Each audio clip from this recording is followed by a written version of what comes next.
Fala, gente, professor Irã Luiz aqui na área para mais um vídeo, né, da nossa disciplina de Físico-Química 3, né, conteúdo de Eletroquímica, né. A aula de hoje é basicamente para a gente dar continuidade àquilo que foi falado no momento síncrono de ontem, né, que foi 22/2/2021, né. É sempre importante a gente falar a data, porque a gente não sabe quando que vocês vão estar assistindo esse vídeo, né. Então, é para dar continuidade à nossa aula de ontem. Então, essa aula aqui ela vai ser denominada de aula 3 de eletroquímica, né? Tivemos a aula 1, que foi uma aula gravada sobre aquela revisão de pilhas, bem geral. Tivemos a aula 2, que foi o encontro síncrono de ontem, para dar uma abordada um pouco mais específica no conteúdo de pilhas. E a gente tem a aula 3, que é essa de hoje, que a gente vai dar continuidade à aula de ontem que eu já havia mencionado, beleza? Eu tinha falado ontem para vocês aquela questão dos eletrodos, né, que compõem as pilhas. Eu tinha falado que os eletrodos, a gente não sabemos o valor individual do potencial específico de cada eletrodo, né, o valor individual do potencial elétrico de cada eletrodo que compõe as pilhas a gente não sabe. O que a gente sabe, em termos numéricos, é o valor daquele potencial em relação a um outro valor padrão, né? Aquilo que eu já tinha comentado na aula de ontem. Lá naquelas tabelas de potenciais de redução que tem nos vários livros, ou nos handbooks, né, que são aqueles bancos de dados, lá tem os potenciais de redução dos eletrodos, né? Só que eu acabei de falar que aquele potencial lá, ele não é o potencial individual do eletrodo, ele é o potencial relativo dele em relação a alguma coisa. Que alguma coisa é essa? Esse alguma coisa é a medida que a gente faz do determinado eletrodo específico em relação ao padrão. E o padrão é o eletrodo padrão de hidrogênio, né? Que a gente estudou ontem. Então é esse eletrodo que eu estou mostrando na figura de vocês aí, ó, o EPH, o eletrodo padrão de hidrogênio. Então todas as outras medidas de eletrodos são feitas usando esse eletrodo aqui como referência, tá? Então ontem vocês perceberam na aula que eu gastei bastante tempo falando dele, porque ele é o eletrodo de suma importância, porque ele é o nosso eletrodo padrão, então é importante a gente entender. É óbvio que, do ponto de vista da eletroquímica, o nosso entendimento principal em relação a esse eletrodo é saber que o potencial atribuído a ele é zero. Então, do ponto de vista prático da eletroquímica, o que me interessa é saber isso, que ele é zero. E todas as medidas que serão feitas utilizando esse eletrodo, que vão dar origem a um potencial, vai ser o potencial do outro eletrodo em relação a ele. Então, eu coloco esse eletrodo aqui dentro de uma pilha, e para formar uma pilha com outro eletrodo, e lá vai dar um potencial no voltímetro. Então aquele potencial que deu no voltímetro é do eletrodo que está compondo a pilha, é do outro eletrodo que está compondo a pilha, e não do eletrodo padrão de hidrogênio, porque para ele o potencial é zero, né? O potencial para ele é zero, atribuído como sendo zero, tá? É importante também a gente conhecer não só essa informação, né? Que o valor do potencial dele é zero. É importante a gente entender o funcionamento desse eletrodo. Esse eletrodo ele é interessante por conta disso. Ó. Como que é o funcionamento dele? Já tinha comentado ontem bem rápido, eu quero falar hoje aqui um pouco mais com calma para vocês entenderem. Tá? Ele é formado, basicamente, por um fio de platina, né? Ele é formado basicamente por um fio de platina, e aqui embaixo a gente tem uma placa de platina, né? Que é o eletrodo de fato aqui de platina, né? Esse eletrodo, que é essa lâmina de platina, juntamente com esse fio de platina, estão dentro de um tubo, né? Então esse tubo aqui em U ao contrário, na verdade esse recipiente em forma de U ao contrário é um tubo, né? Esse eletrodo está submerso numa solução ácida, que no caso aqui é HCl, né? Tá aqui os íons H+, Cl-, tá? Poderia ser também ácido sulfúrico, não importa, beleza? Nesse meu recipiente aqui em forma de U ao contrário, eu tenho um orifício na qual eu permito a entrada de gás, que no caso é o gás hidrogênio. Esse gás está sob alta pressão, né? Esse gás está sob alta pressão e ele é injetado aqui no meu sistema, beleza? Hidrogênio. Então o que acontece, gente? Vai acontecer alguns fenômenos interessantes aqui, tá? Primeira coisa, o eletrodo de platina, ele tem duas funções específicas. Primeira função dele, que eu já tinha falado ontem, ele serve como superfície para dissociação das moléculas de H2, tá? Que é o gás que está entrando. Então, esse gás aqui, o H2, que entra, boa parte dele vai ficar incrustada ou vai ficar aderida aqui à superfície de platina, tá? Só que outras outras moléculas de gás não vão ficar somente aderidas aqui. Elas irão encostar na placa de platina e irão se dissociar, irão quebrar, tá? Então a superfície de platina, o eletrodo de platina, ele tem essa primeira função, que é o quê? Ele serve de superfície para dissociação de moléculas do H2. Dissociação quer dizer o quê, gente? Quer dizer quebra, ruptura. Então as moléculas de H2 vão quebrar, tá? Quando essas moléculas de H2 quebram aqui dentro desse sistema aqui, que compõe o meu eletrodo padrão de hidrogênio, essa quebra desse seguinte modo, ó, o H2, tá? Ele vai quebrar, vai formar 2H+, tá? E vai liberar 2 elétrons, tá? Esse processo aqui, gente, é um processo de quê? É um processo de oxidação. Por quê? Porque eu estou liberando 2 elétrons aqui no produto, tá? Então eu estou jogando para o sistema, estou liberando 2 elétrons, tá? Então esse H+ aqui, que foi produzido pela quebra da molécula de H2, ele vai se juntar com esses outros H+ que já existem na solução, tá? Então você vai ter um aumento substancial de H+, porque na própria solução já tinha H+, então eu vou aumentar essa concentração de H+ da solução, beleza? Outra função do eletrodo de platina também ele serve como condutor elétrico para o circuito externo. Então esse fiozinho de platina aqui, ó, à medida que forem ocorrendo os processos redox aqui dentro da minha solução, esse fio de platina ele serve como condutor de elétrons para o ambiente externo, tá? Para o meio externo, tá? Então o fio de platina também tem essa função, condutor elétrico, beleza? E aí até agora eu falei somente do processo de oxidação, que é o quê? Que é a dissociação do H2, é um processo de oxidação, tá? Estou liberando elétron. Só que dentro do meu eletrodo padrão de hidrogênio também pode acontecer um processo de redução. Alguém vai falar, como que pode acontecer? Acontece do seguinte modo, ó. Lá no processo de oxidação, eu não liberei 2 elétrons para o meu sistema eletroquímico, não liberei 2 elétrons. Esses 2 elétrons que foram liberados, eles podem ser capturados pelos próprios íons H+, tá? Que íons H+ é esse, professor? É o próprio íon que foi dissociado lá, né? O próprio íon que foi dissociado, proveniente do gás H2, né? O H+ aqui, ó, que foi dissociado. Ou também pode ser o próprio H+ que já tinha na solução, tá? Então, fonte de H+ para se reduzir, eu não vou ter problema, porque ela vai vir de 2 fontes, né, distintas, né? Vai vir tanto do gás hidrogênio que dissociou na superfície do eletrodo de platina, como também vai vir íons H+ do próprio ácido que forma a minha solução, na qual o eletrodo de platina está submerso, tá? Então vocês vão perceber que tanto a oxidação lá da dissociação da molécula de H2, que é o nosso ânodo, né? Quanto a redução, que é aqui a captura dos 2 elétrons que foram liberados lá na oxidação pelos íons H+, as duas coisas têm possibilidade de acontecer. Por que tem possibilidade? Porque eu tenho elétrons na jogada, eu tenho elétrons sendo produzidos e tenho elétrons sendo consumidos, e tenho moléculas, íons H+, das duas fontes que eu falei, tá? Então, os dois processos têm grandes chances de acontecerem simultaneamente, tá? Ou dependendo da reação específica, um vai acontecer preferencialmente, tá? Então, na verdade, alguns livros mostram esses processos aqui como sendo um equilíbrio dinâmico, né? Você tem um equilíbrio tanto da quebra das moléculas de H2 para formar o H+, né, que é a oxidação, como também da molécula de H+, capturando 2 elétrons e formando a molécula de H2, tá? Então, essas duas reações aqui, né, que uma é o inverso da outra, elas podem atingir um determinado equilíbrio, né? Então, essas duas reações, elas mostram o porquê que o eletrodo padrão de hidrogênio, ele é bastante versátil, tá? Por que ele é bastante versátil na montagem de pilhas? Por quê? Porque ele pode servir como ânodo ou como cátodo, tá? Por conta dessas duas reações que tem chance de acontecer, tá? Então, lembrando, por que as duas reações elas têm chances de acontecerem nos dois sentidos? Por quê? Porque eu tenho elétrons sendo jogados para o sistema e também tenho elétrons sendo capturados do sistema, tenho íons H+, né?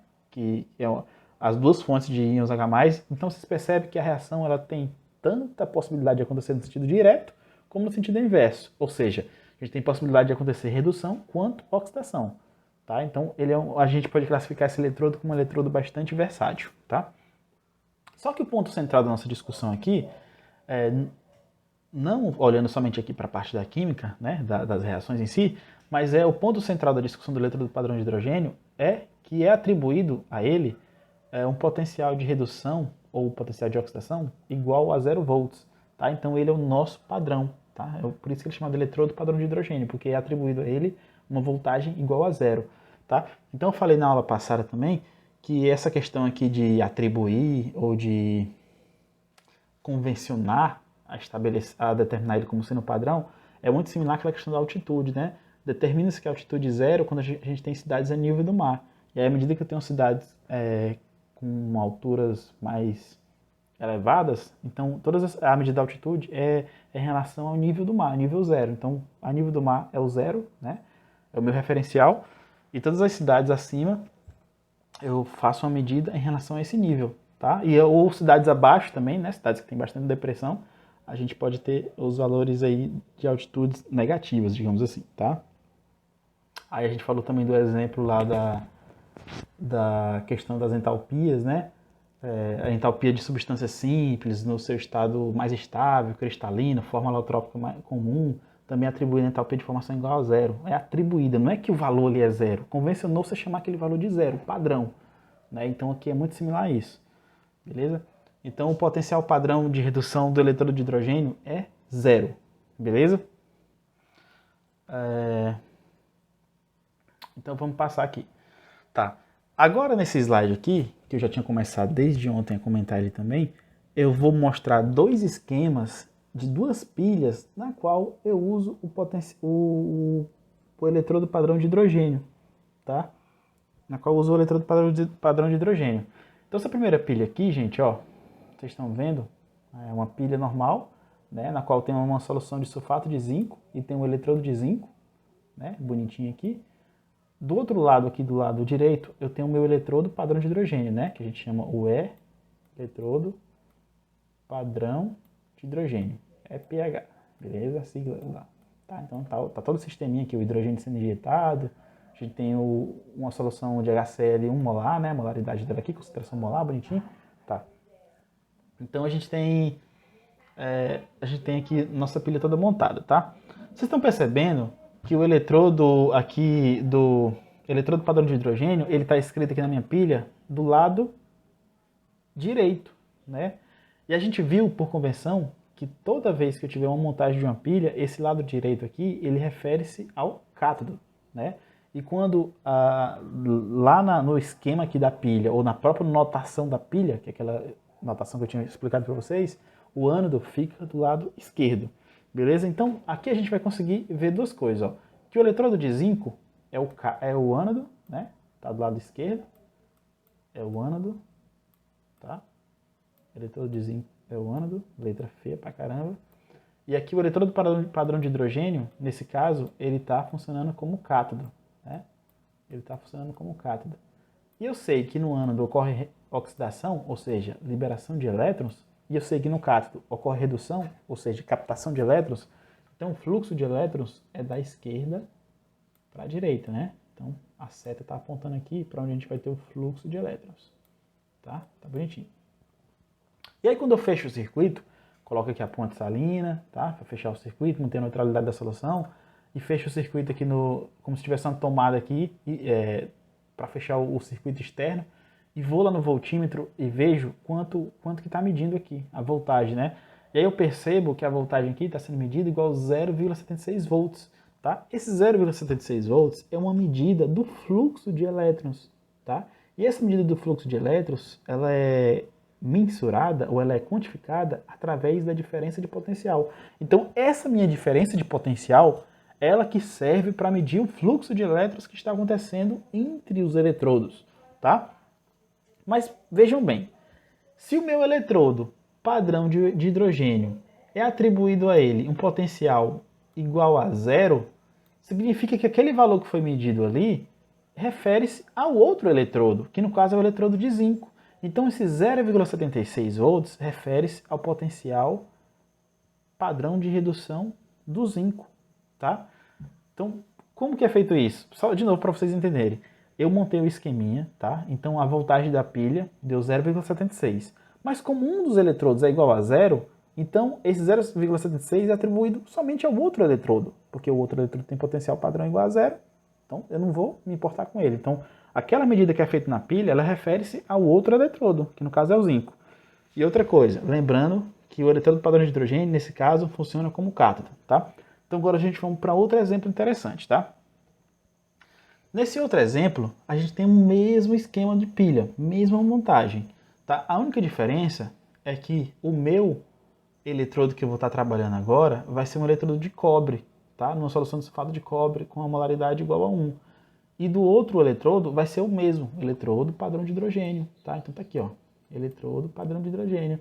Alguém já vai olhar de cara e falar, professor, tem uma coisa esquisita aí, porque esse eletrodo padrão de hidrogênio aí, agora ele está na esquerda, e lá na outra pilha eu só vou escrever ele na direita. O que isso significa? Significa isso, ó, que quando ele está escrito na esquerda, significa que ele está atuando como ânodo, tá?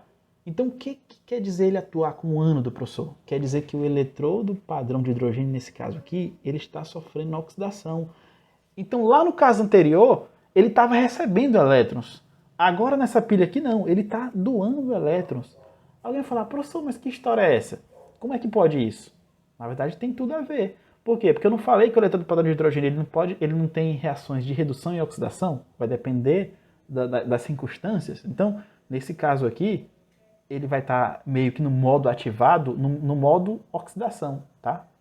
Lá no caso, nessa outra pilha aqui do lado esquerdo, ele está no modo redução, então ele está no modo na qual ele está recebendo elétrons.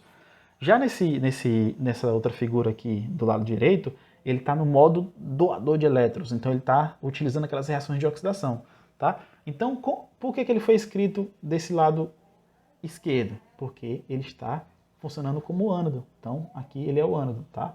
Então, ele está sofrendo oxidação. Então, está aqui, ó, fluxo de elétrons, bonitinho, saindo de onde? Da esquerda para a direita, tá? Aqui o meu eletrodo de cobre, esse eletrodo de cobre está o quê? Está recebendo os elétrons que está vindo lá do eletrodo padrão de hidrogênio, está recebendo os elétrons, tá? E aí, como vai ter uma quantidade razoável de elétrons aqui no meu eletrodo de cobre, esse eletrodo de cobre vai captar os íons cobre 2+ da solução, né? E aí a gente vai ter aquela questão de diminuição de cargas positivas da solução, aí íons positivos da ponte salina vão ter que migrar aqui para dentro da solução para manter o equilíbrio, né? Para manter a neutralidade, toda aquela questão que eu já tinha falado, tá? Mas beleza, isso não é importante agora não. Aí, depois que eu fechei o circuito, né, circuito externo, para favorecer o fluxo de elétron entre os eletrodos, verificou-se que o nosso potencial de redução aqui da minha pilha, o potencial medido aqui na pilha, que ele é uma indicação direta do fluxo de elétrons, ele foi igual a 0,34 volts. Aí a pessoa já fala, agora eu já sei o que o professor vai falar. Ele vai falar que o eletrodo padrão de hidrogênio é 0 e o 0,34 volts refere-se ao eletrodo de cobre. Isso, exatamente isso. Você pensou isso, você está completamente correto, tá? Como o eletrodo padrão de hidrogênio é atribuído a ele um potencial de redução de 0, então tudo que foi medido aqui no voltímetro refere-se ao outro eletrodo. Portanto, o potencial padrão de redução do meu eletrodo de cobre, ele vai ser igual a 0,34 volts, tá? De novo, só recapitulando para vocês. O que a gente tem aqui é um fluxo de elétrons, tá? Pelo circuito externo, por esse fiozinho aqui, ó, tá? A gente tem um fluxo de elétrons aqui, beleza? Saindo do ânodo e vindo para o cátodo. Esse fluxo de elétron, ele acontece por quê? Porque eu tenho uma diferença de potencial elétrico entre os eletrodos, tá? E esse voltímetro, professor, ele está medindo o quê? Ele está medindo justamente isso, essa diferença de potencial. E essa diferença de potencial, ela é um indicativo justamente do fluxo de elétrons, tá? Ou o fluxo de elétrons pode ser vice-versa, ele é um indicativo da diferença de potencial. Tá? O fluxo de elétrons só vai acontecer por conta da diferença de potencial dos eletrodos. Tá? Então é importante a gente ter em mente isso. Depois, em aulas seguintes, aí, a gente vai falar um pouco mais desse negócio de potencial. Tá? O que é esse potencial elétrico ou potencial eletroquímico? Tá? A gente vai entender um pouco mais a fundo. Tá? Mais importante para o nosso conhecimento, para o conhecimento de vocês a essa altura do campeonato, é entender basicamente essas coisas que eu estou falando, tá? Que o fluxo de elétron é devido a esse potencial, essa diferença de potencial. E essa medida que é feita aqui pelo voltímetro é justamente essa diferença de potencial, tá? E que o eletrodo padrão de hidrogênio é 0 e a medida que foi feita refere-se ao eletrodo contrário, ou seja, ao outro eletrodo que está formando o par com o eletrodo padrão de hidrogênio, tá? Então, deixa eu ver...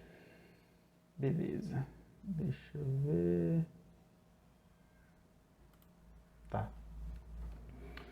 Nessa figurinha aqui, nesse slide, eu tenho para vocês, eu estou mostrando para vocês uma animação, né, do meu eletrodo padrão de hidrogênio, aquele esquema lá dos hidrogênios, eles adentrando aqui no meu tubo, né? Eles estão formando aqui eles estão aderindo à superfície de platina, né? Então vocês vão perceber, aquilo que eu já tinha comentado na aula passada, que não sei se vocês prestaram atenção. O eletrodo, gente, ele é um eletrodo de platina, né? Eu falei que é um fio, é um eletrodozinho, uma lâmina de platina, ligado a um fio de platina também. Só que o nome do eletrodo, ele é eletrodo padrão de hidrogênio. Alguém vai falar, pô, professor, mas o eletrodo não é de hidrogênio, ele é de platina. Só que, na verdade, esses hidrogênios que estão sendo inseridos aqui nesse tubo, eles são inseridos com alta pressão. Então a gente tem uma quantidade bastante de hidrogênio, uma quantidade grande de hidrogênio injetado. Essa quantidade grande de hidrogênio injetado, boa parte dos hidrogênios, eles vão se fixar aqui na superfície da minha platina. Então eles vão formar como se fosse uma fina camada de hidrogênio. Então é meio, entre aspas, é meio como se o meu eletrodo de platina tivesse uma superfície coberta de hidrogênio. E aí ele vai virar agora um eletrodo de hidrogênio. Por quê? Porque a superfície toda está recoberta de hidrogênio, né? Então acontecem dois processos interessantes. Boa parte dos hidrogênios ficam adsorvidos na superfície de platina, tá? Então não é absorvido, é adsorvido, tá? Ele gruda, fica grudadinho na superfície. Outra parte dos hidrogênios, elas grudam na superfície e quebram as moléculas de hidrogênio, formando os íons H+, lá que a gente viu lá no eletrodo padrão, tá? Então, acontece dois processos aqui com os hidrogênios. Boa parte adsorve na superfície de platina e outra parte, quando interage com a superfície de platina, tem as ligações HH quebradas, dissociadas, formando os íons H+. Tá? E essa animação serve para isso, tá? A animação está mostrando para vocês alguns hidrogênios que ficam colados aqui na superfície de platina e outros hidrogênios que são quebrados e estão migrando aqui para a solução na forma de H+. Já vai se juntar com outros H+, que já existiam lá do ácido, né?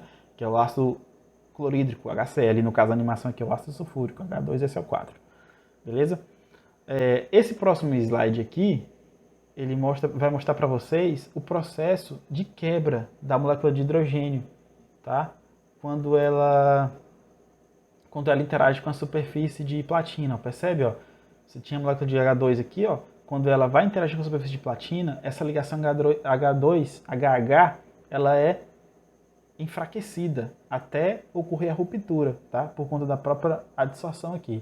Tá? É óbvio que esse processo de adsorção, a gente vai estudar isso aí lá na parte de superfícies, né? Química de superfície, lá na frente, tá? Então aqui já é mostrando para vocês que o assunto está um pouco interligado com isso que a gente vai ver lá na frente, tá? E existe inclusive uma área na química que estuda basicamente isso, que são os processos envolvidos em eletrodos, né? Os processos superficiais envolvidos em eletrodos. É uma química bastante interessante se estudar, tá? Porque é um processo bem microscópico, digamos assim, como a maioria das coisas na química, e acontece muitos fenômenos interessantes aqui nesse processo de adsorção em eletrodos. Gente, eu estou encerrando aqui a nossa aula de hoje, beleza? Em breve eu vou estar postando mais outra aula para vocês, mais outro vídeo para vocês. Até mais. Qualquer dúvida, entre em contato comigo e até a próxima. Valeu!